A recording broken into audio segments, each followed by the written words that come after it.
मैं समझता हूं कि हमारे सभी साथी इस बात को अप्रिशिएट करेंगे कि आप खुले मंच पे हमारी बात रखने का आप मौका दे रहे हैं। आज अपने जनप्रतिनिधि से सीधी बात करेंगे, उनसे 4 साल का ब्यौरा मांगेंगे। लेकिन वर्तमान में एक तो वहाँ सोनोग्राफी की कोई व्यवस्था नहीं। सीएससी में सोनोग्राफी अगर नहीं है तो मैं मेरे कोटे से दे दूंगा, आप निश्चित रहिए। हमारे बच्चे के रिश्ते तक नहीं होते हैं, कोई रिश्तेदार नहीं आते हैं, आंखें फाड़ फाड़ के देखते रहते हैं। ग्रामीण बस सेवा पुनः चलेगी और आपकी जो ये पीड़ा है इसका निश्चित ही निराकरण हो जाएगा।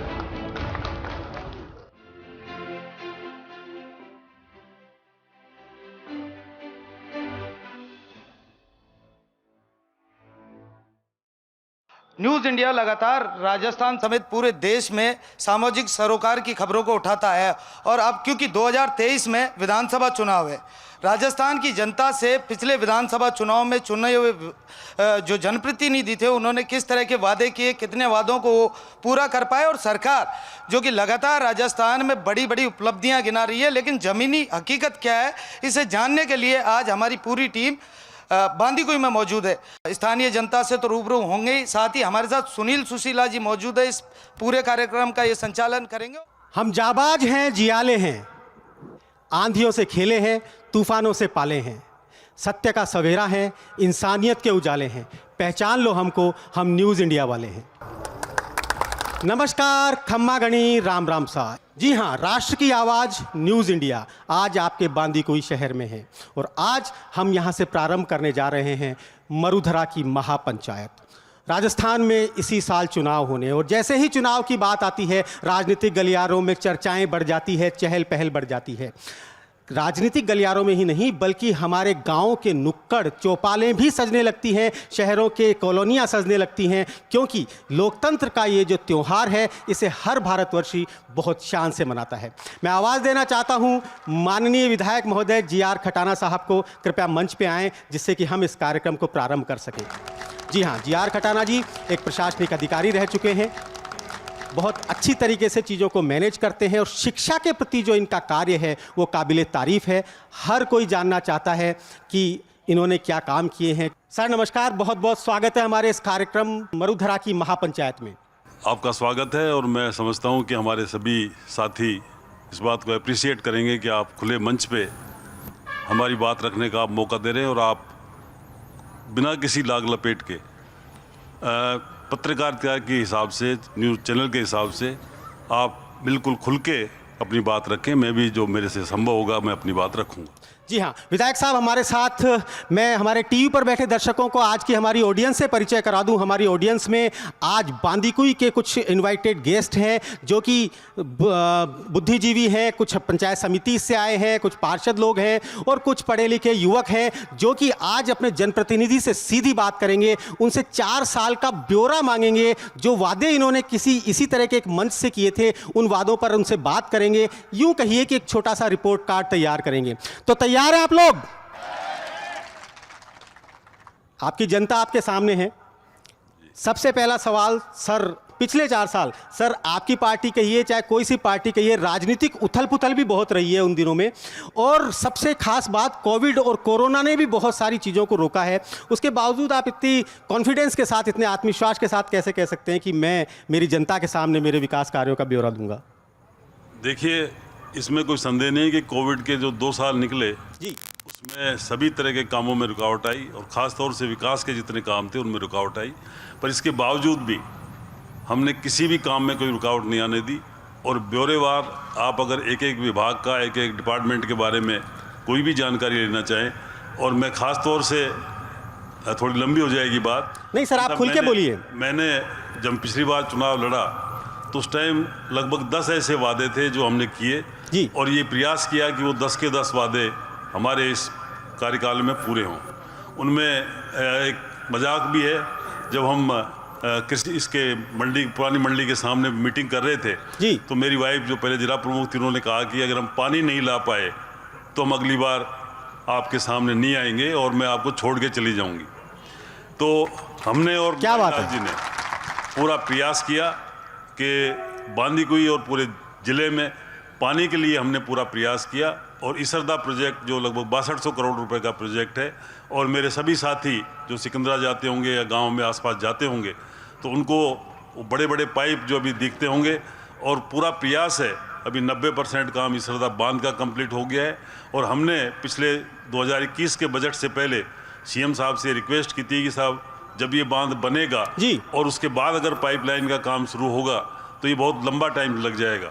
सीएम साहब ने हमारी बात को एक तरह से इस बात को माना, और उन्होंने लोकल फंड से ही पानी के जो पाइप थे उनको बिछाने के, पाइपलाइन की बिछाने की भी स्वीकृति दे दी, और वो 1300 करोड़ रुपए अलग से सैंक्शन करके और पाइपलाइनों के लिए दे दिए।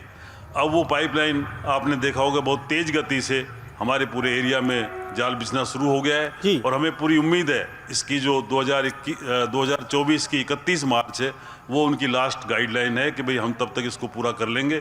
और मैं पूरा आश्वस्त हूँ एक तरह से कि हमारी ईश्वर इसमें सहायता करेगा, और हम अगले आने वाले साल में या इसी साल के अंत तक ये पानी हम घर घर तक पहुँचा पाएंगे, ऐसी मैं उम्मीद करता हूँ। ये रही पानी की बात। जी, इसमें बीच में सबसे पहले मैं तो धन्यवाद देना चाहूँगा गीता खटाना जी का, जो कि आज इस समय हमारे साथ है नहीं, परंतु जिन्होंने कि आपको प्रोत्साहित किया और कहा कि सबसे पहला काम वही करना चाहिए जिस बांदीकुई को हम जल संरक्षण के नाम से जानते हैं, जिस बांदीकुई को हम चांद बावड़ी के नाम से जानते हैं, अगर वही पानी की समस्या से जूझे तो वाकई में इससे बड़ी बात और कोई नहीं हो सकती। और आपने सबसे पहले उसी मुद्दे को उठाया, वाकई में ये आपकी वो बात है जिसमें कि मुझे लगा कि हाँ, आप हमें यहाँ आकर बात करनी चाहिए। जी विधायक महोदय, अब अपन एक डिपार्टमेंट वाइज अगर बात करें जी, तो हम शिक्षा की बात करते हैं। जी, शिक्षा में मेरे टाइम में लगभग 30 माध्यमिक विद्यालय, उच्च माध्यमिक विद्यालय में क्रमोन्नत हो गए, जो ऐसा हिस्ट्री में कभी इतने नहीं हुए होंगे। कॉलेज के पहले एक कॉलेज था पूरी कॉन्स्टिट्यूंसी में, स्वर्गीय राजेश पायलट कॉलेज। अब आज के दिन 4 कॉलेज हैं। बसवा में कॉलेज खुला, यहाँ बांदीकुई में गर्ल्स कॉलेज खुला। मैं बीच में रोकना चाहूंगा सर, मतलब अभी तक सिर्फ एक कॉलेज था आजादी से लेकर अब तक, और अब आबानेरी में इस साल हमने कॉलेज खुल जाएगा और उसकी घोषणा हो चुकी है बजट में। तो एक कॉलेज से 4 कॉलेज हो गए। साथ ही मैं शिक्षा के क्षेत्र में ये भी कहना चाहूँगा, इन कॉलेजेस के अलावा और स्कूल के अलावा मैंने एक यहाँ गर्ल्स के लिए इसमें शालावास में उसका काम शुरू भी हो गया है। गर्ल्स के लिए अलग से हमने एक छात्रावास देवनारायण योजना के तहत, जिसमें 100 लड़कियां पढ़ेंगी, उसमें सभी समाज की लड़कियां पढ़ेंगी, उनका भी काम ऑलरेडी शुरू हो चुका है, उसका निर्माण कार्य चल रहा है। जी, चलिए मैं विधायक साहब एक बार रोकना चाहूँगा हमारे साथ, क्योंकि आपके अकेले का काम नहीं है, और भी लोग हैं जो कि आपको मदद करते हैं इन कामों में, और लोग भी उत्तरदायी हैं। मैं चाहूँगा कि हमारे साथ में नगर पालिका चेयरमैन इंदिरा बैरवा जी भी यहाँ मौजूद हैं। मैं चाहूँगा कृपया मंच पर पधारें। आपके से भी हमारे कुछ सवाल हैं, हमारी जनता के कुछ सवाल हैं, कृपया मंच पर पधारें। और इनके साथ ही पंचायत समिति प्रधान बांदीकुई की सुनीता खूंटला जी भी मौजूद हैं। मैं आपसे भी निवेदन करूंगा कृपया मंच पे आएं, जिससे कि लगातार हम आपके साथ भी प्रश्न करते रहें। बहुत बहुत स्वागत है प्रधान बसवा सीताराम मीना जी। जी हाँ, ये वो जनप्रतिनिधि हैं जिन्हें हम बड़ी उम्मीद के साथ चुनते हैं। ये वो जनप्रतिनिधि हैं जिन्हें हम नीति नियंता मानते हैं कि हमारी सभी समस्याओं को ये समाधान करेंगे और हमें एक अच्छी ज़िंदगी जीने का मौका देंगे। आज वो सब लोग यहाँ मौजूद हैं। आपके सवाल और आपका जवाब देने के लिए आपके जनप्रतिनिधि इस समय हमारे साथ हैं। जी आगे मैं बात करना चाहूँगा मेडिकल डिपार्टमेंट की। देखिए, यहाँ बांदीकुई में पहले CSC यहाँ बांदीकुई में थी और बसवा में थी, सिर्फ 2 CSC थी जी। अब हमने एक उपजिला अस्पताल बांदीकुई में खुलवा दिया है, और नई CSC बसवा में ऑलरेडी CSC थी, इसके बाद में प्रतापपुरा में जी, आबानेरी में, गुढ़ाकटला में, और इस साल गुड़लिया में 4 नई CSC और बांदीकुई में खुल गई हैं। जो पहले 2 थी अब उसकी जगह 6 हो गई हैं जी, और एक जिला अस्पताल हो गया है ये मेडिकल के क्षेत्र में। इसके अलावा इस साल 2 PSC खुली, रावता और इसमें धनावड़ में जी। इससे पहले खेड़ी में, चांदेरा में नई PSC खुली, और इसके अलावा उप स्वास्थ्य केंद्र, जिसको प्राथमिक स्वास्थ्य केंद्र कहते हैं, वो आज के दिन एक भी पंचायत ऐसी नहीं है जिसमें प्राथमिक स्वास्थ्य केंद्र की मंजूरी नहीं मिल गई है। एक भी पंचायत नहीं है जिसमें सब में प्राथमिक स्वास्थ्य केंद्र खुल गए। इसके अलावा भी पंचायत हेडक्वार्टर के अलावा भी लगभग 15 ऐसे गांव हैं, बड़े गांव, जिनमें प्राथमिक स्वास्थ्य केंद्र खुले हुए हैं। और इस साल भी मुझे उम्मीद है कि करीब 5-6 और उप स्वास्थ्य केंद्र हम अपने बड़े जो गांव हैं जिनमें PSC नहीं है, उनमें उप स्वास्थ्य केंद्र खुलवा देंगे। ये बात रही। इसके अलावा आप जिस भी फील्ड में कोई बात करना चाहें, उसमें मैं आपके जो भी जवाब होंगे, सवाल होंगे, जी हाँ। बात करेंगे। आप सब लोग हमारे साथ हैं, जो साहब ने बताया उस पर मोहर लगाते हैं। इंदिरा जी, कैसा रहा कार्यकाल? क्या आप बताना चाहती हैं कि विकास के दौर में, ठीक है एमएलए साहब ने अपना बताया, मैं चाहूँगा कि आपके कुछ जिम्मेदारियां अलग होती हैं, आपका कार्यक्षेत्र कुछ अलग होता है, उसमें आपने क्या किया? नगर पालिका का कार्य नगर पालिका तक ही सीमित होता है जी। लेकिन हमने ये 2-2.25 साल में नगर पालिका में करीबन 20-22 करोड़ का रोड मरम्मत और सड़क निर्माण का कार्य किया है जी और हर गली में जी। नाली का काम किया है जी ताकि जो नाली में पानी रुका हुआ था वो उसका समाधान हो सके। दूसरी बात, हमारे पास जितने भी सड़क हो, नाली हो या उसके अलावा हमने सीसीटीवी कैमरे का, जो मैंने सबसे पहले मेरा जो भाषण था उसमें मैंने ये रखा था कि मेरे कार्यकाल में हमारे विधायक साहब के नेतृत्व में बांदीकुई में सीसीटीवी कैमरा लगवाएंगे जी। तो हमने वो लगवा दिया है। नगर पालिका का एक काम और होता है, वो है कि जो भी बाहर से लोग आएँ उस नगर की सौंदर्यीकरण भी एक काम होता है, जिससे कि बाहर से जो भी आए वो एक अच्छा प्रभाव लेकर जाए। उसमें आपने क्या किया? जी, हमने सौंदर्यीकरण के लिए हमने रोशनी की चारों तरफ व्यवस्था की है जी। और पार्कों में रोशनी और पार्कों का जीर्णोद्धार, शमशानों का जीर्णोद्धार, हमने ये चारों तरफ ये किया है काम। जी। जी। आप लोग कोई सवाल पूछना चाहें, बिल्कुल मैं चाहूँगा कि माइक उन तक पहुँचाया जाए। इंदिरा जी से अगर कोई सवाल पूछना चाहें। जी हाँ, मेरा सवाल यह है कि बांदीकुई में पंचायत समिति के पीछे और जो भी कॉलोनी है घुड़ा रोड पे जी। और इन पे ज़बरदस्त पानी भर जाता है बरसात में और 2-2 फीट पानी आ जाता है। तो उसके लिए गए 4 साल में हमारी नगर पालिका या विधायक महोदय ने क्या व्यवस्था की है? जी हाँ, जी हाँ। ये विधायक महोदय, ये हर शहर की आम समस्या है, बांदीकुई की समस्या आपके सामने है। जी मैं बताइए। इस पे बोलना चाहूँगा। अभी लेटेस्ट बता रहा हूँ मैं आपको, हमने जीएम महोदय रेलवे से और डीआरएम से दोनों से ये मिलकर चर्चा की और उन्होंने अभी लेटेस्ट बता रहा हूँ, अभी मुश्किल से 5-7 दिन पहले ही जी बड़ा, मतलब पहले वो छोटी नाली थी, उसमें आगरा रेल के नीचे से भी और दिल्ली रेल के नीचे से भी, दोनों रेल लाइनों के नीचे से ऑनलाइन हमने अप्लाई कर दिया है कि लगभग 1 मीटर का व्यास का नाला उन दोनों के नीचे से हमें उसके नाला बनाने की स्वीकृति दी जाए। वो ऑनलाइन का रिकॉर्ड आप चाहे तो उसको देख सकते हैं। और उन्होंने डीआरएम महोदय ने मुझे ये आश्वस्त किया है कि मैं इसकी परमिशन दे दूंगा और जैसे ही उसकी 1 मीटर व्यास के नाले की परमिशन मिलेगी तो मैं समझता हूं कि पानी सी आधी सी समस्या तो इससे हल हो जाएगी। सीताराम मीणा जी हमारे साथ हैं, जो कि बसवा से हैं। आपकी पंचायत समिति नई बनी है साहब। हाँ। क्या तकलीफें आती है जब नई पंचायत समिति बनती है? और लोगों को बड़ी खुशी होती है कि नई पंचायत समिति बन गई, परंतु जो वहाँ पे प्रधान होते हैं, वहाँ पे जो भी जनप्रतिनिधि होते हैं, उन्हें बहुत सारी समस्याएं आती हैं। क्या समस्याएं आई आपको? देखो, नई पंचायत समिति जब बनती है जी तो पहले तो खुशी की बात होती है जी। सबसे पहले तो जी अगर हमें एक ऐसा मौका दिया गया है, अगर आप नई पंचायत में जुड़ करके नए तरीके से काम करने का, और जो क्षेत्र है वो भी एक सीमित रहेगा, ज़्यादा बड़ा क्षेत्र नहीं है, तो उसमें कठिनाइयाँ बहुत सारी आती हैं। मगर जब हम गाँवों में जाते हैं, जी हाँ, और जो हमारा कस्बा है बसवा जो छोटा है, तो उसमें क्या है, कंजस्टेड एरिया है, बहुत अंदर रास्ते बहुत सकड़े हैं। पहले वहाँ रास्ते ऐसे थे, अब उनको हमने दुरुस्त करवाया। जो कमियां आती हैं वो धीरे धीरे वो ख़त्म होती चली जाती हैं। जैसे जैसे हम विधायक साहब को अवगत कराते रहते हैं कि साहब हमारे यहाँ थोड़ी सी ये परेशानी है, तो हमें इसका मार्गदर्शन दो और हमारी मदद करो, तो विधायक साहब हमको तुरंत मार्गदर्शन देके हमारी मदद करके और उस समस्या का निदान तुरंत निकलवा देते। जी हाँ, काबिले तारीफ होने के लिए वाकिफ़ तकलीफ होना पड़ता है, तकलीफ उठानी पड़ती है, जनप्रतिनिधि को भागना पड़ता है, दौड़ना पड़ता है, अपने से ऊपर वाले को कन्वेंस करना पड़ता है, तब जाकर वो अपनी जनता का काम करवा पाते हैं, उनके समस्याओं का समाधान निकाल पाते। सुनीता खूटला जी भी हमारे साथ हैं।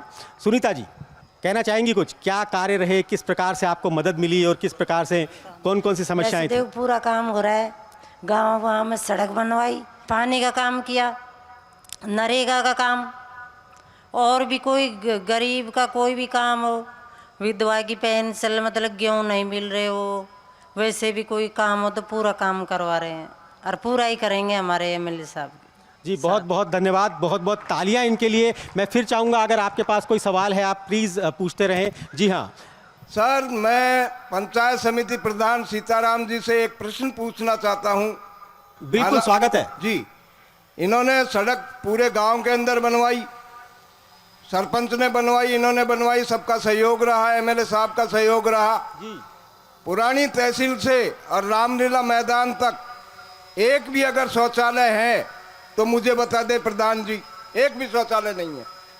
दूसरा प्रश्न जी, हमारा सीएससी पहले से है, मैं विधायक महोदय से बार बार निवेदन कर चुका, महिला डॉक्टर आज तक नहीं है। प्रसूति महिला जो होती है वो या तो राजगढ़ जानी पड़ती है या बांदीकुई आना पड़ता है, और यहाँ से भी ये कह देते हैं रेफर टू जयपुर।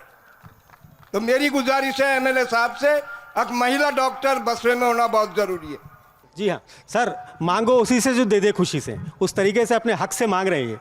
एक बात तो आपको ये बताना चाहूँगा कि अभी लेटेस्ट बसवा में 3 करोड़ रुपए और जी सैंक्शन हो गए हैं। आपकी जो सीएससी की बिल्डिंग है उसके अलावा अभी इसी महीने आपकी नई टेंडर और लग गई है। 3 करोड़ रुपए बसवा सीएससी के लिए और सैंक्शन हो गए हैं, वो आपकी बिल्डिंग बनना शुरू हो जाएगी। दूसरी जो ये महिला प्रसूति चिकित्सक की जो बात है, इसके लिए मैं बिल्कुल प्रयास करूंगा और जल्दी से जल्दी कोशिश करेंगे कि वहाँ चिकित्सक लग जाएं। और एक और दर्शक कोई सवाल पूछना चाहते हैं। जी बसवा सीएससी को बने हुए काफ़ी वर्ष हो गए, पिछले कार्यकाल में बनी थी, लेकिन वर्तमान में एक तो वहाँ सोनोग्राफी की कोई व्यवस्था नहीं है। तो वो अति शीघ्र ही विधायक साहब से निवेदन करता हूँ वो व्यवस्था की जाए। वर्तमान में गर्मी का मौसम चल रहा है जी, बसवा एक डाउन जोन एरिया है, पानी की बड़ी समस्या है जी। तो गर्मी के इस मौसम में बसवा कस्बे को आसपास धारने के लिए भी पानी की व्यवस्था क्या की जाएगी, ये भी विधायक साहब इस सभा में बताएं। पानी की जो समस्या है, पानी की समस्या निश्चित रूप से मैं मान रहा हूँ कि बसवा में निकल बांदीकुई में तो उससे भी ज़्यादा है। पर हम इस साल मैंने पूरा प्रयास किया है कि हम अलग से टैंकरों से कुछ व्यवस्था करके, और जो टैंकर पहले जितने थे, जैसे पहले 50 लगते थे, 60 लगते थे, तो मैंने इस बार काफ़ी प्रयास किया। और इस बार जो पहले बांदीकुई में सिर्फ 90 टैंकर थे, मैंने कल ही एन से और एक्सीएन से साफ साफ कह दिया है कि आप 90-100 की बात मत करिए, आप भांडेड़ा में 250 टैंकर डलवाइए, और जो ये शाड़ावास का पंप हाउस है इसमें 250 टैंकर डलवाइए, और बसवा का जो जहाँ पे पंपिंग स्टेशन है वहाँ पे 250 टैंकर डलवाओ। आप टेंडर तो करो भाई, जिसके पास कार्य करने की क्षमता होगी वो टेंडर लेगा। तो हम प्रयास करेंगे कि गर्मी के दिनों में इतनी बड़ी समस्या नहीं हो। एक और सवाल था सर उनका सीएससी में सोनोग्राफी का। सीएससी में सोनोग्राफी अगर नहीं है तो मैं मेरे कोटे से दे दूंगा, आप निश्चिंत रहें। और किसी का सवाल? सर मेरी एमएलए साहब से एक रिक्वेस्ट है कि हमारे यहाँ क्या है, जो रोडवेज निकलती है वो बाईपास से निकलती है, और जो शहर के लोग हैं उनको बाईपास पे जाना पड़ता है। तो क्यों न स्टेशन के सामने बस स्टैंड है, यहीं होकर के सारी रोडवेज निकले, ताकि शहर के लोगों को भी फायदा हो और बालाजी जाने वाले लोगों को भी फायदा हो, क्योंकि धार्मिक स्थल बड़ा है बालाजी यहाँ। सर लोग मौके का फायदा उठा रहे हैं, आज अपनी अपनी बात को कह रहे हैं। फायदा नहीं, इनकी बिल्कुल जिनाइन मांग है, और ये बिल्कुल इनके बगल में ही काम चल रहा है। वो जो बस स्टैंड का काम बीच में रुक गया था, उसमें एक्चुअली शेड नहीं था जी, शेड की एनआईटी लग गई, उसका टेंडर भी हो गया, काम शुरू हो गया, इन्होंने शायद देखा भी होगा। तो वो कल मैं वो देख के आया था वो जगह को, तो जो वहाँ टेंडर है जिसके पास, उसने मुझे ये बताया कि 1 महीने के अंदर अंदर ये जो शेड है ये कंप्लीट हो जाएगा। और मैं आपको विश्वास दिलाता हूँ कि मैं पूरी कोशिश करूँगा कि मंत्री जी को यहाँ लेके आएँ, और इस जो नया बस स्टैंड जो इसका एक तरह से नया हमने उसको निर्माण कराया है, उसके उस बस स्टैंड पे वापस बसें आना जाना शुरू हो जाए और वो नए रूप में काम करने लगे।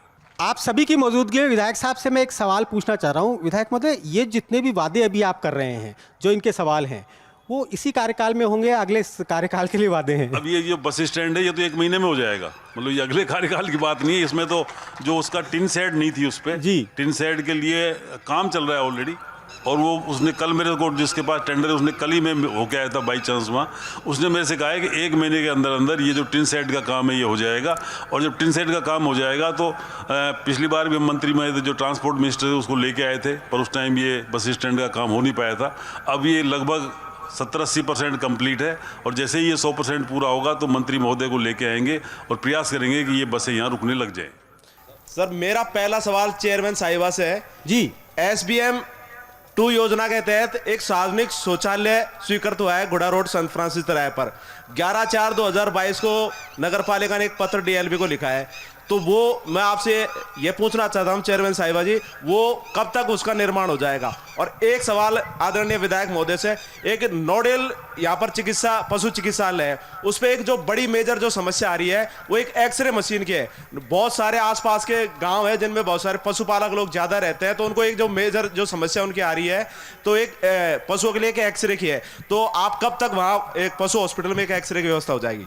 जैसा कि बताया जा रहा है कि गुड़ा रोड पे जो शौचालय है उसका जल्दी हम निर्माण करवाएंगे, क्योंकि हम और कई जगह भी शौचालय बनवा चुके हैं, तो शीघ्र ही ये आपका काम भी जरूर होगा। जी विधायक महोदय। देखिए, ये आपकी डिमांड जिनाइन है कि यहाँ जो A श्रेणी का पशु चिकित्सालय है उसमें एक्सरे मशीन होनी चाहिए।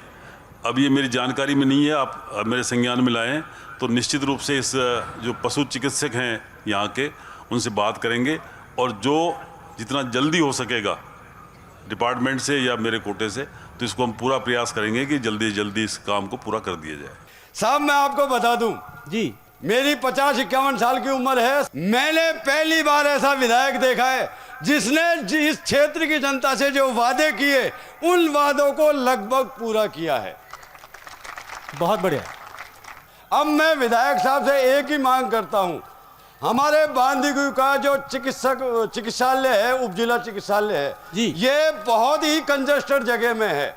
वहां पर पहुंचने के लिए मरीजों को 2-2 फाटक पार करके जाना पड़ता है और उस फाटक को पार करने के लिए हमारे यहाँ लगभग 2 या 3 मरीजों की मौत भी हो चुकी है। तो मैं विधायक साहब से विनती करूंगा कि आप हमारे उपजिला चिकित्सालय का जो जमीन आवंटित हो गई है उसको बहुत जल्दी वहाँ चालू करवाएं जिससे मरीजों को राहत मिल सके। देखिए, फाटक को जो क्रॉस करने वाली दिक्कत है उसमें जो आगरा फाटक थी उसका चौड़ाईकरण करवा दिया गया है जी। अब इसमें बहुत बड़े बजट की ज़रूरत है कि भाई कोई फ्लाईओवर दोनों फाटकों को क्रॉस करते हुए आगे निकल जाए। जो दिल्ली फाटक है उसका तो अल्टरनेटिव निकल गया है, उसमें से नीचे से एक अंडरपास बन गया है, इसलिए वहाँ तो कोई ज़्यादा समस्या नहीं है। आगरा फाटक की निश्चित रूप से बड़ी समस्या है, पर इसके लिए बड़े बजट की भी ज़रूरत है और हमने प्रयास भी किया है पहले, पर अभी उसमें हम सफल नहीं हो पाए। पर उसमें कई अड़चने हैं, मतलब अगर बीच में से बाजार के बीच में से फ्लाईओवर बनाया जाता है तो पूरा मार्केट ख़त्म हो जाएगा जी। उसके लिए मैं नहीं समझता है कि व्यापारी लोग इस बात के लिए तैयार होंगे, पर उसका कोई ना कोई अल्टरनेटिव निकालेंगे। एक तो ये बात, दूसरी जो उपजिला चिकित्सालय की बात है, उपजिला चिकित्सालय में पहले जब ये CSC थी तो सिर्फ 6 डॉक्टर थे। आज के दिन उस चिकित्सालय में उपजिला चिकित्सालय होने के बाद में अब उसमें 24 डॉक्टर आज के दिन काम कर रहे हैं, इस वक्त 24 डॉक्टर काम कर रहे हैं। अब हमने उसकी 8 बीघा ज़मीन अलॉट करा दी है और अलॉटमेंट के बाद में उस ज़मीन के लिए अब मैं पूरा प्रयास कर रहा हूँ। अभी व्यक्तिगत रूप से बहुत सारी चीज़ें मैं अगर मेरे से व्यक्तिगत रूप से मिलेंगे तो मैं बता दूंगा, पर मैं पूरा प्रयास कर रहा हूँ कि उसका बजट अलॉट हो जाए और उसका निर्माण कार्य जल्दी से जल्दी शुरू हो जाए, इसमें मैं कोई कोताही नहीं बरत रहा हूँ। तो एक बार जोरदार तालियों के साथ एक और सवाल हमारे साथ पीछे खड़े महाशय पूछना चाहते हैं। मैं विधायक महोदय से एक प्रश्न पूछना चाहता हूं कि हमारी कुत्तों मतलब पश्चिमी क्षेत्र है जो लास्ट छोर के गांव हैं, तो हमारी किस्मत ऐसी है कि पहले तो रेलवे ने रूट लिया, हमको कोलवा रेलवे स्टेशन को फ्लैग स्टेशन बना दिया, उसके बाद में सड़क का जाल तो बिछा दिया साहब ने, परंतु यातायात के 10-15 पंचायत ऐसी हैं जिसमें आज तक यातायात का साधन नहीं है। हमारे बच्चे के रिश्ते तक नहीं होते हैं, कोई रिश्तेदार नहीं आते हैं, आंखें फाड़ फाड़ के देखते रहते हैं। इसलिए विधायक महोदय से निवेदन करूंगा कि गृहस्थियां बसाएं और कुछ साधन चला के, रोडवे चला के और इन पंचायतों को जोड़ें।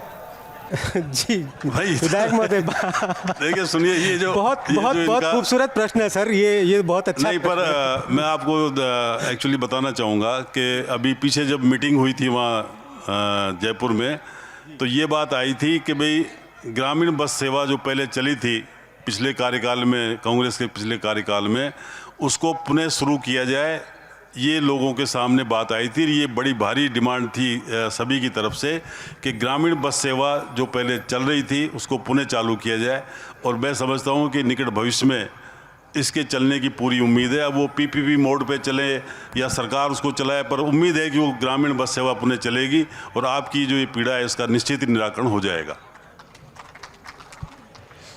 और एक और प्रश्न शायद जी हाँ, यहाँ पर रोजगार की सबसे बड़ी कमी है, क्योंकि यहाँ जो कोलाना में जो रिको एरिया है ना तो डेवलप हो पाया है, ना ऐसा कोई संसाधन राजस्थान सरकार यहाँ दे पाई है कि यहाँ के युवाओं को रोजगार मिल सके, संसाधन मिल सके और ज़्यादा से ज़्यादा युवा यहाँ ही रोजगार कर सके। ऐसा कोई संसाधन यहाँ पर कम से कम कमी है। कोलाना का जो इंडस्ट्रियल एरिया है वो बेहतर तरीके से डेवलप नहीं हो पाया और इसकी बहुत सारी कमियां रही होंगी, पर हमने 2021 के बजट में सीएम महोदय से मिलकर मैंने और माननीय मुरारी लाल जी ने मिलकर ये निवेदन किया था कि भी दौसा में एक ऐसा बड़ा इंडस्ट्रियल एरिया डेवलप किया जाए जिससे पूरे ज़िले के लोगों को रोजगार मिल सके। जी सीताराम जी, आपकी पंचायत समिति को अब 1-1.5 साल हो चुका है। अब आगे की आपकी भविष्य की क्या योजना है, क्या क्या आपकी जिम्मेदारियां हैं, क्या आपके पास में लोगों की मांग है, मैं चाहूँगा आप उनका खुल के बताएं। हमने जो सपना सजो रखा है उसमें शिक्षा के प्रति हर पंचायत स्तर पर एक एक लाइब्रेरी पुस्तकालय भवन होना चाहिए। ये मेरा सपना है। अगर हर ग्राम पंचायत हेडक्वार्टर पर एक एक लाइब्रेरी वहाँ हमारे बच्चों को पढ़ने के लिए बननी चाहिए, और मैंने 1-2 जगह मैंने ये कर भी दिया है। अब वहाँ लाइब्रेरी भवन अलॉटमेंट भी हो गए हैं और उनका काम भी सुचारू रूप से चालू होने वाला है जल्दी ही। जी हाँ, ये एक युवा की आवाज़ है और वाकई में युवा जब राजनीति में आते हैं या जनप्रतिनिधि बनते हैं तो उनके सपने इसी प्रकार से वो लेके आगे चलते हैं। एक सवाल पूछना चाहते हैं, माइक पहुंचाएं। ग्राम पंचायत से रोड लाइट लग गई, इसमें हम मानते हैं एहसान बात रहे विधायक महोदय के, हमारे ग्राम पंचायत सरपंच साहब के और हमारे प्रधान साहब के। लेकिन मैं निवेदन करना चाहूँगा, आज से 10 साल पहले भी अंधेरे में रहते थे। शहर और गांव के बीच में भेदभाव माना जा रहा है। आज भी शहर में 24 घंटे लाइट, गांव में जगह जगह रोड लाइट भी होगी, लेकिन वहां पूरे लोगों को अंधेरे में रहना पड़ता है और रात को चोरियों। दूसरा, मैं विधायक महोदय से एक निवेदन और करना चाहूँगा जी कि भावता से पीछूपाड़ा जो रोड जुड़वा दिया, इसके लिए तो बहुत बहुत धन्यवाद के पात्र हैं। लेकिन इसके बीच में करीबन 7-8 गाँव पड़ते हैं, उनमें जैसे मेरे सुनने में आया कि 30 फीट रोड होगा, और 30 फीट रोड बहुत चौड़ा होता है। विधायक महोदय ने कितनी मेहनत से बनवाया, लेकिन गांव में जब रोड गांव के बीच में होके जाता है तो 8 फीट 9 फीट से ज़्यादा रास्ता नहीं है। उसके लिए विधायक महोदय क्या सुझाव रखते हैं, क्या सॉल्यूशन कर रहे हैं, ये मैं जानना चाहूँगा। हो क्या रहा है कि गाँव में अभी भी मतलब 6 घंटे 8 घंटे बिजली देते हैं जी, और बिजली की समस्या है। इसमें मैं कोई ये बात नहीं कर रहा, ये बात सत्य बिल्कुल, जिन्होंने जो भी कहा है वो बिल्कुल सही बात है, और इसके लिए हमको सतत रूप से प्रयास करने की ज़रूरत है कि बिजली की सप्लाई और बेहतर तरीके से और आगे बढ़े। दूसरी बात, जो अभी पीछूपाड़ा रोड की जो बात आई है, देखिए ये बालाजी मंदिर से लेके और पीछूपाड़ा खुर्द तक लगभग 20 करोड़ रुपए में ये रोड बनेगी, तो अभी उसकी डीपीआर बन गई है। सिर्फ एक सवाल और, समय की अपनी मर्यादाएं हैं, अपनी सीमाएं हैं। किसानों के चारे की समस्या बहुत तगड़ी है। कई सालों से बरसात नहीं होती है, कुएं में पानी नहीं है। पिछले साल चारा बहुत महंगा हुआ, किसानों ने अपने पशुधन को बचाने के लिए हरियाणा से, पंजाब से वे चारा बड़े ही महंगे भाव में लिया। तो विधायक महोदय जी से हम कहना चाहते हैं कि टैक्स नहीं लगे हरियाणा में और किसानों को कम रेट पे चारा कैसे मिले ये बताया जाए। ये देखिए, चारे की जो समस्या है ये तो लोकल लेवल पे निश्चित ही ये सही बात है कि अगर बहुत किल्लत होती है, कुछ ज़्यादा परेशानी होती है तो किसानों को परेशानी होती है, और पिछली बार ज़्यादा ही परेशानी थी, इस बार उतनी नहीं रहेगी। मैं ऐसी उम्मीद करता हूँ कि बाजरा भी ठीक ठाक हुआ था और इस बार जो फसल है वो भी ठीक चली है, और फिर भी अगर कोई समस्या होगी तो हम प्रयास करेंगे कि चारा डिपो यहाँ खुल जाए। जो पंचायत समिति से काफ़ी दूर पहाड़ों के बीच में है, उस पंचायत क्षेत्र पे जब हम पहुंचते हैं तो हमें घूम फिर के 5 किलोमीटर पहाड़ों के चक्कर लगा के तब जाके पंचायत समिति क्षेत्र पे पहुंच पाते हैं। मैंने काफ़ी बार विधायक साहब से निवेदन भी किया कि साहब इस रास्ते को कैसे कैसे करके निकाल दो, तो मैं आदरणीय विधायक साहब से यह निवेदन करूँगा कि यह रास्ता कब तक पूरा हो जाएगा, यह मुझे आश्वासन दे इस चीज़ का। देखिए ऐसा है, इनकी मैं समझता हूँ HAD का ही मामला है ये, ऐचेड़ी पंचायत के और उस रोड के बीच में, जो इससे गुड़ा कटला से रोड आता है, इसके बीच में एक वन क्षेत्र आता है। उस वन क्षेत्र के लिए मैंने प्रयास किया और पीडब्ल्यूडी के जो अधिकारी हैं उन्होंने ऑनलाइन उसके लिए परमिशन डाल दी है और मंत्री महोदय से मेरी बात हुई है और उन्होंने मुझे आश्वासन दिया है कि निश्चित ही रूल्स के अंदर उस रोड को परमिट करेंगे। और अब देखिए उसका समय सीमा तो इसलिए निर्धारित नहीं कर सकते कि अपने हाथ में नहीं है। जैसे ही वहाँ से परमिशन आएगी निश्चित रूप से उस रोड को जल्दी से जल्दी बनाने का प्रयास करेंगे। जी बहुत बहुत धन्यवाद। तो ये थी मरुधरा की महापंचायत जो हमने आयोजित की बांदीकुई में, और हम धन्यवाद देना चाहते हैं हमारे यहाँ के जनप्रतिनिधियों का। जैसा जी.आर. खटाना जी ने कहा था बिल्कुल वैसा ही निकला। उन्होंने ठीक उसी प्रकार से बहुत ही सरलता और सहजता के साथ जवाब दिया, सारे जनता के सवालों के जवाब दिए, उनके साथ रूबरू हुए और बिना किसी हर तरह के सवाल उनके सामने आए। किसानों ने भी पूछे, आम नागरिक ने भी पूछे और बिना किसी भी उसका बहुत सहजता के साथ विचलित हुए उन्होंने जवाब दिया। अगली बार हम फिर मिलेंगे ठीक इसी प्रकार की मरुधरा की महापंचायत में, किसी अन्य शहर में, किसी अन्य विधानसभा सीट में। तब तक देखते रहिए न्यूज़ इंडिया।